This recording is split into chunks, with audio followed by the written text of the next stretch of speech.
The transfer portal moves at quite the pace. As we're recording this show, it's changing right now. We're going to talk through all the changes that we've seen just from the last 3 days since we recorded an episode. Welcome to the Bucky Report, your destination for all things Wisconsin Badgers. Authentic takes. Oh my God. Game analysis. Touchdown Badgers! Ring one up! And discussion from the fan perspective. Woo-hoo! Thanks for joining us and on Wisconsin. Welcome into the Bucky Report. We are your hosts, Rajeev and Justin, back together for a midweek episode to talk about all things Wisconsin Badgers. We are going to go through the transfer portal. It's changing at rapid pace.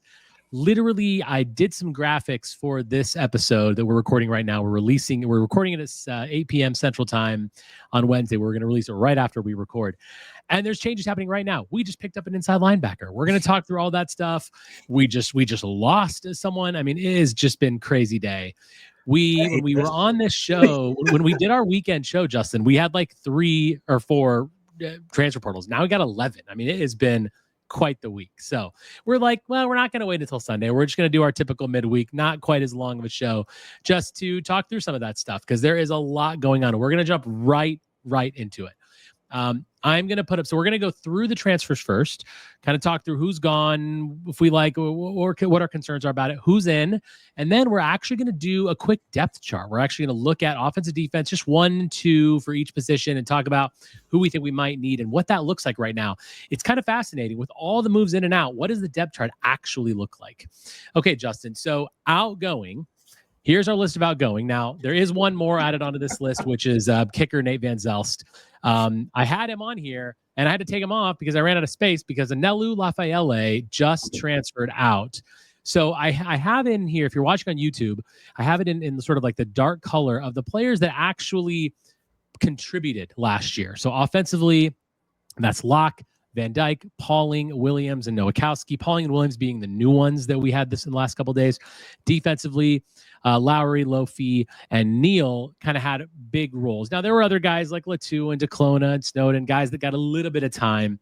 And then we had the loss today, of course, of Anelu Lafaele, who didn't really see any of the field last year, but was a guy that we were really excited about coming in the future. Mm-hmm. Justin, let's just start with Anelu Lafaele. He's the new one. What are your thoughts on him leaving this program? It's obviously a loss. He's a kid who had a ton of potential. We all really liked him and really liked the film that he had as a high school senior as well as a junior. I think it's just we're kind of getting into a bind here where we are changing the defense up, and Wisconsin's going to less of a 2 traditional outside linebacker setup like our old Wisconsin teams were. And I think that's where people are going to get frustrated with this because they see him leaving, and I look at it and I'm like, well, we have one position for this body type. And at that position right now, if this is the way I at least see it, I have no clue what the coaches do. I see that speed rush side being guys like Cheeks, Heiberger, Clayton coming in this class, and you would have had Anelu in there too. And that's 4 guys right there. Like somebody's going to be upset. Like it's going to be tough to get everyone in there. And that's, without other potential players, shifting around and stuff like that, or us potentially bringing in other guys. It's a position we don't really have a lot of like experience depth, which is also another factor there. I think Heiberger's going to be a guy that's going to play a ton coming into this season. Like I wouldn't be shocked to see him out-duel Sebastian Cheeks for that spot. But I really think that that's a big part of the issue here is that you're going to a heavier guy on the other side in the jack position, and these guys don't fit. Like Anelu is going to be a guy that maximum is probably going to play at 240. And I think he's probably going to be closer to a 235 guy, which means he's going to be a little undersized for what they want in that role. Yeah, I think the thing that stings, I think, is that it's a 4-star guy that never saw the field, and we never knew what he was and what he could have been, and we were all pumped about him. Like I think we talked about him a lot in the last recruiting class cycle, and I feel like not even seeing him. I mean, to be fair, we didn't really see Heiberger last year either, and we're like, he should have played these both of them guys. should have at least seen the field. 100%. It's not because it's not like Lowery and Pius and these guys were like amazing. I mean, we had a lot of issues still at the outside linebacker position. So to not see Lafaele really upset me. And then when I see this, because if he was going to be here this year, that's fine, but he's not now. But as you mentioned, like the size profile is changing. If you look at a guy like Mason Rieger, he's a little bit bigger. You look at a guy like Corey Walker, he's bigger. They're kind of like that power rush versus speed rush. So I'm okay with that as long as the room is still filled out. Now we still have Heiberger in there, which is good. We have got Clayton coming, which is great. So I'm not upset about it. I'm more like, man, that sucks because we didn't get to see him develop. Just the same way I wanted to see Amare Snowden develop. I wanted to see Braedyn more develop. It's not like we've lost a ton of production through the portal. It's really just we've lost some potential. Exactly. We've lost the potential, which stinks, but we have more coming in. I mean, that when you lose a 4-star like that without seeing the field, and you've got a lot of 4-stars, it's okay. We have a fair amount, but still, I would have liked to have seen what he could look like on the field. Also this week, we lost Williams and Pauling. That's something we got to talk about. Pauling has been our most productive wide receiver over the last 2 seasons. He's obviously the slot guy that Tretch now can kind of fill that role. I'm truthfully not, I'm bothered by Pauling because of the experience. I'm not really bothered by Williams because I feel like Williams is kind of just a guy kind of guy, and we're going to replace him. We got another one today we'll talk about in a minute. I mean, I feel like he's kind of a guy he's an outside guy that he wasn't super high upside. He can be replaced, but Pauling legitimately was an extremely quick guy, very good route runner.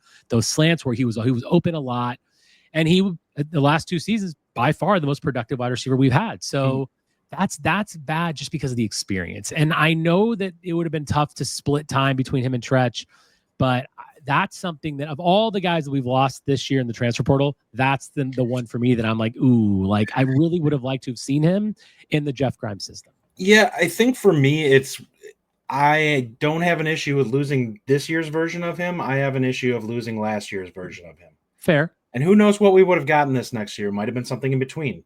But the drops were a problem. And if there's one thing that we need is going forward, you have to make the plays that are there.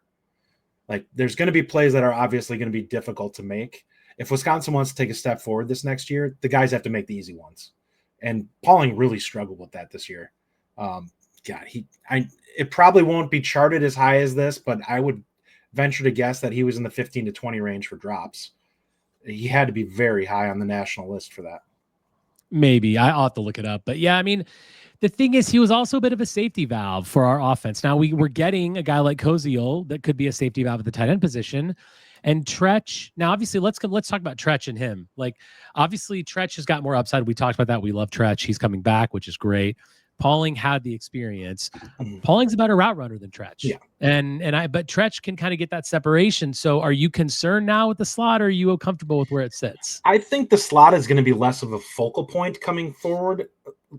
What I do think we will see more of is Tretch is going to see the ball more in like tunnel screens and stuff like that. More crossers because Kansas used a lot of that. Yeah, a lot of mesh stuff like that. Yeah. Yep. There'll be more Dupree probably used. I think they're going to use him a fair amount in the passing game. That's really going to step up this next year. And the tight end, yes, is going to be a major factor. And I think you're kind of going to eat up some of what would have been there anyways. Like, I don't expect Tretch to come out with Pauling gone and having like a 60 catch season or a 70 catch season. I just don't think that this offense works that way. I would expect, honestly, him to be in the 40 range, 45, and then Koziol to be in that 45, 50 range, and then the outside guys to probably be in the 35 to 40 range. Like it's going to be Koziol might legitimately lead the team in receptions. That wouldn't surprise me at all. Just given the fact that he had 94 much closer catches. to a pro style offense, and your outside guys are going to be your deep threats. The safety valve is going to probably be the tight end or the running back, and everyone else is just looking for plays. Mm-hmm. Yeah. Big loss nonetheless. I mean, certainly Pauling was a big deal. Williams, I like what he did last year a lot. I think there were times where he looked better. I think he did take a bit of a step, but man, I mean, we can replace him. We have a guy like Joseph Griffin, who we didn't see last year. He's on the bench. We got Quincy Burrows. We've got people there that can fill that room a little bit. And we got someone today. So let's quickly talk about the incomings now. So here's what we have so far. We've got 10 plus 1 because we added a inside linebacker just today.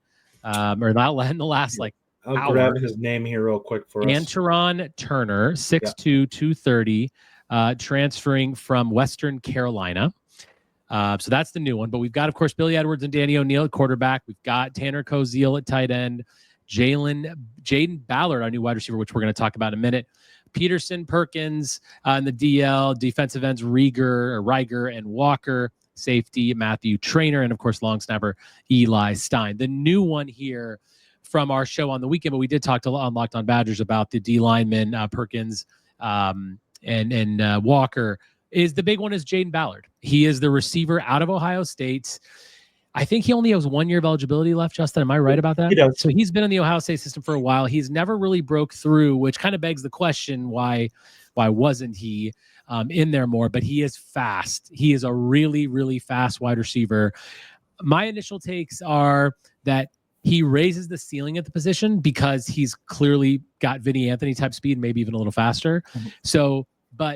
And it's kind of a high floor thing as well, just because he clearly has that Ohio State pedigree in the sense that he was on that roster for years. He's been in that system. So he should be productive, but he definitely raises the ceiling because he definitely has a higher ceiling than Williams just because of his physical tools. Yeah, the physical tools are there. He's got a slightly bigger frame. He's listed at 6'3", 200. He's a legit probably 4'3" guy. The questions with him are going to be, how good is the route running? And how consistent are his hands?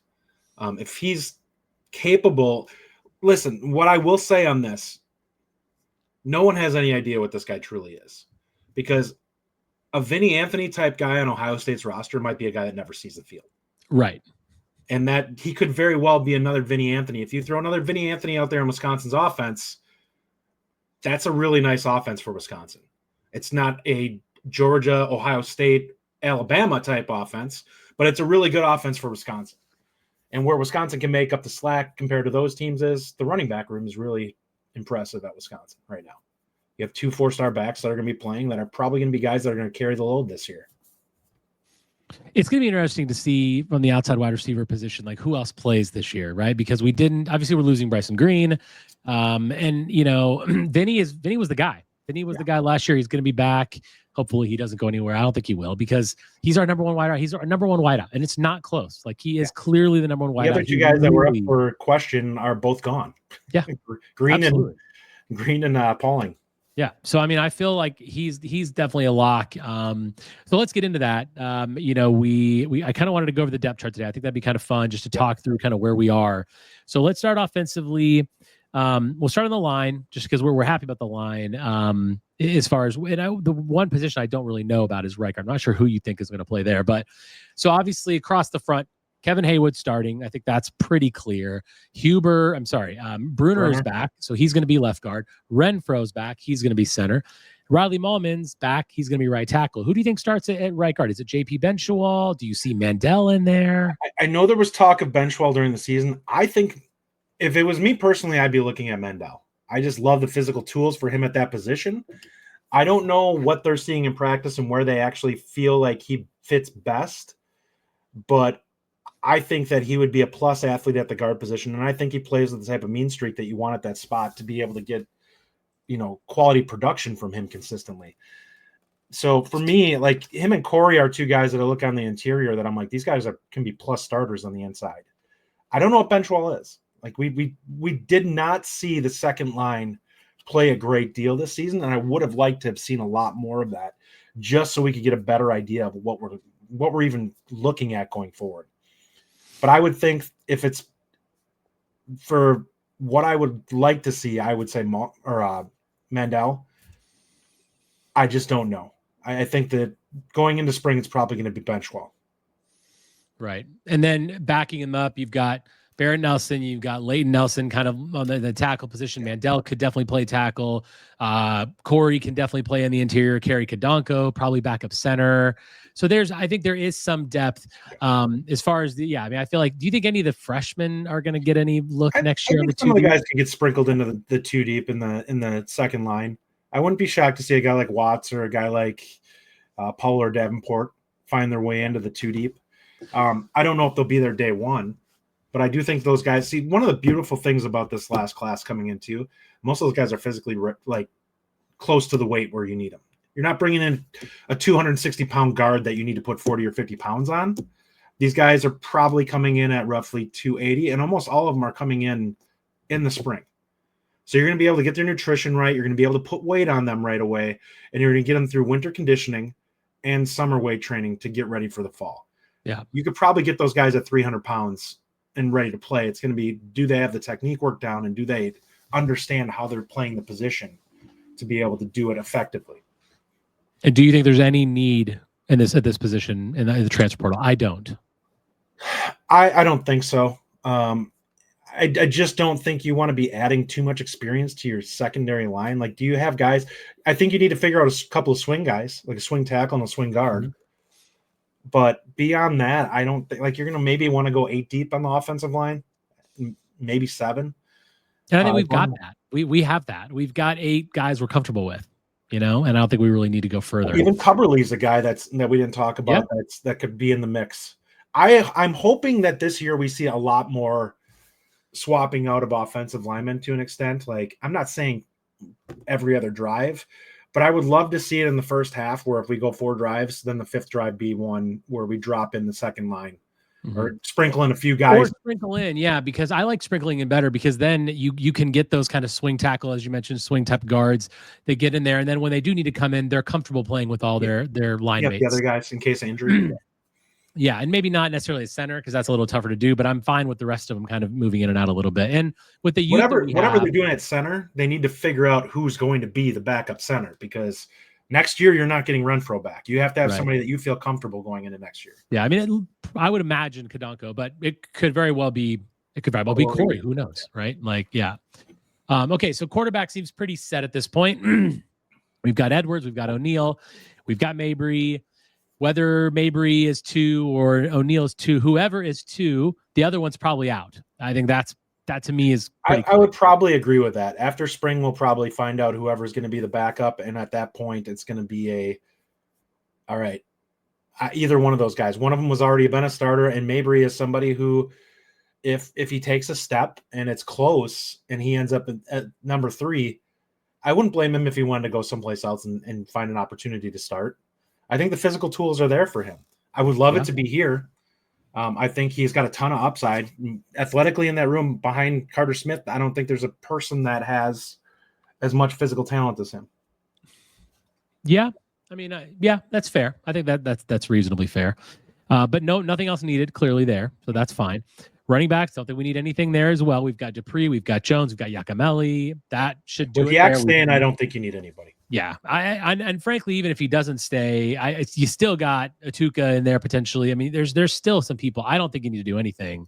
You have 4 guys, and if you're in a pinch, you could play Acker there too. Yeah. So I think you're fine. And tight end is set now, right? We've got Tanner Koziol, we've got Ashcraft backing him up, we've got McGowan still. Taking a step. Yeah, so I feel like that's set. I think where the discussion happens, where we need people, of course, is the receiver position. So slot 1-2 looks pretty clear. Tretch, KBJ, right? That seems pretty clear. I think some of the other guys can play on the interior. Like even Vinny could play the slot if you needed him to. Yep. It's the outside where the discussion is. So I would say, based on what I've seen of Ballard, I think Vinny Anthony's out, clearly one starter. And I would probably say Ballard's the other. Yeah. And then Burrows and Griffin as the number 2s. What do you think about that? Would you move any of that around? I think from physical tool standpoint, I would agree with you. Burrows will be interesting to see how spring goes, and if he's healthy, if he can take a step. I think he's capable there. And he was coming on late in the year. I think he had a nice season. Yeah. So he's somebody that has physical tools. Like he's got jets. He might be the fastest guy out of the group. Like he had the fastest time when they do their speed trials during winter conditioning, he had the fastest time. I would say that's probably pretty accurate. We'll see if they get the kid from Idaho thrown into this group too. You have Chris Brooks, who's still hanging around too. Who maybe he takes a step. He gives you a big physical receiver who can kind of do some things. I wouldn't be shocked to see him make a jump. There's definitely a chance he jumps into the 2 deep with finally being healthy, which would be huge for him. I think there is talent there. It's just he's got to stay on the field. And how many more do you think we get at the receiver position? I think it depends on how they feel about some of these backup guys. I think you fill that room until you feel like you've got guys, you're at least 4 to 6 deep with guys you feel you're comfortable putting on the field. For me, I'm getting the kid from Idaho for sure. I don't know if I think there's a couple other guys they've got offers out to too in the portal, but that's the one he's the one I'm earmarking early. He's got some jets on him and he's got good size too. He's another 6'2", 200-pound guy. But he would be a good get for Wisconsin to add some more depth. And he's polished. He's a guy who has put up big numbers in a FCS year. I'm interested to see what he can provide on the field. It's a big jump for him, but if the physical tools can carry him to this level, I would love to see if he can produce at this level too. Yeah, I think we need 2 more. I mean, the Idaho guy's one of them. If we need another one after that, I think we're going to need 2 more in addition to Ballard. I would like 2 more because the room doesn't have a ton there, and we know that room's got to get filled out. There's not a lot of experience in the room, and it's not like you got one guy in last year's class in KBJ, you got one guy in this year's class in Hilton. Like there's not a lot of recruits. Yeah, so we didn't talk about him. Hilton's going to probably. I mean, Hilton be a guy who could push to potentially get in there. But you don't want to have to rely on him. Right, which is why I still think you need 2, because then you can literally be 3 and 4 deep on each side. And then if Hilton can play, that's great. And if he can climb up and get into the 2 deep, I'm all for it. But boy, that does seem awfully thin. I mean, it really does seem thin at this point. I agree. That rounds out the offense. Let's go to the defensive side of the ball. There's a lot of discussion, of course. I would say D-line. Let's kind of go with the tackles. You got to think Dylan Johnson and maybe Petersen or Lane is currently starting. Is that what you feel like? I would say if I was going to take a shot in the dark here, it may be who is the other one? Not Willer? No. I'm trying to think of who our defensive tackles that we just brought in. Perkins. Perkins and Johnson, I think, would be the starters, followed closely by Petersen and Lane. Right now, if I was to take a shot in the dark, or Lane or one of the freshmen might be even in that rotation. We'll see what Lane, how big of a step he takes in this offseason, but I do think that Pavey and Akaponu are going to be guys that are going to be nipping at his heels to get opportunity. Yeah, because if you have the freshmen in there, obviously with Akponu and Pavey mixed in with Lane, Perkins, like there's a lot of people there. I think Petersen's got. I mean, I haven't seen much. I don't know how much zero tech he can play, and we know that Johnson's not going to play that at all. For sure not. Yeah. So he's going to be more the 3 tech, which is why Petersen I think is closer to a 3 tech. I don't think he's a guy you're going to probably put at 0, which is why I said Perkins. Yeah, I think he can play that spot. I honestly think you could get away with starting Perkins and Petersen to an extent, because if they can beef up to 310 each, that's a pretty good center of the line. I mean, there's a guy that we've been talking about for a couple of years. We haven't named Jamel Howard. Still haven't seen him out there. I mean, he's a guy that I think he's got to take a step. It's got to prove he can get on the field. Really, a couple of years ago, that's who I would have said was going to play 0 tech. It would have been Jamel Howard, because he's huge and he feel like he really can fit that mold and he's athletic. But it's sad because he's only going to be a redshirt sophomore. Yeah, but we've kind of almost written him off. But this is going to be his biggest. This is his crossroads per se. This spring is going to tell us. You have to get your body right and be ready to play for this coming season. You've got to prove it in the spring. Yep, spring is going to probably just roster fodder going forward. I agree. Yeah, spring for Jamel Howard is going to be key because he has that spot. I mean, you're bringing in guys, but he's like, okay, I'm here, so let's see what he can do. On the ends, of course, there's a lot of discussion. We talked about like Mason Reiger probably going to start. Like I would be shocked if he wasn't starting. Same here. Probably Petersen still on the other side. I mean, Yeah, I would say that he probably profiles at end. It depends on what we're actually going to do for an actual defensive formation. Because I always picture this. Here's kind of how I have their defense pictured. I think you have 2 D tackles. Then you have your jack position, which is what they've talked about, which is the heavier outside linebacker. And then you have your speed rusher in a normal outside linebacker that we played in previous years. So I think that's going to be it's going to be a 3-3-5, but it's going to be, there's not going to really be a 5 tech per se. I mean, you kind of are. That's what Reiger and I would say Willer, Walker. Yeah, Walker's going to fit into that role too. Like those 3 guys are probably going to be there. And then you have guys like Williams that are going to be coming into that role too. You got Petersen. You've got you have flexibility for sure. There's other guys that can slide out if you want to go heavy. Right. Like they can go 4 across the front if they want. They definitely can go.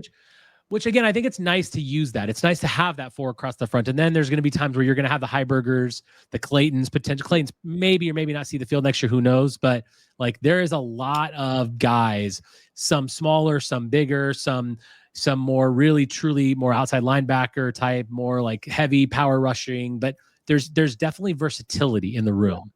So I would say I'm comfortable there. I don't think we need to add really anything else at the ends, outside linebacker positions. They're do you still think? Bringing in bodies.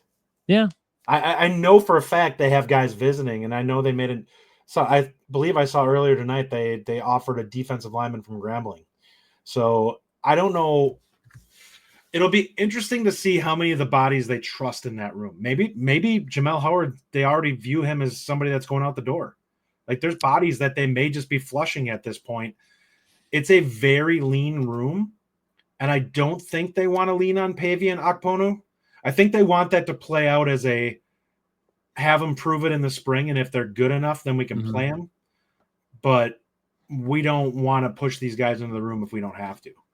Yeah, I don't believe Pavey can come in the spring. So that might be part of the reason why they're going a little heavier in the portal is we don't have any clue what we're going to get with him until fall, and it's asking a lot for him to be ready to play with just a fall under his belt. That's fair. I'm never going to complain about more D tackles. I don't know that we really need any more outside guys per se right now. They have one more playing like the Reiger role. If we were done with the outside, right? Yeah. Like there's one more guy I know that they have an offer out to, the kid from Idaho State. I can't remember his name off the top. He's got a ton of offers. I believe he's actually got like an Ohio State offer. But he's like a 6'3", 6'4" guy who's like 260. And he's put up huge numbers, but he is the only guy that I'm aware of at that type of position that they're bringing in still. So he's more of an edge guy. On the inside linebackers, we've got Legro and Curtis likely starters next year.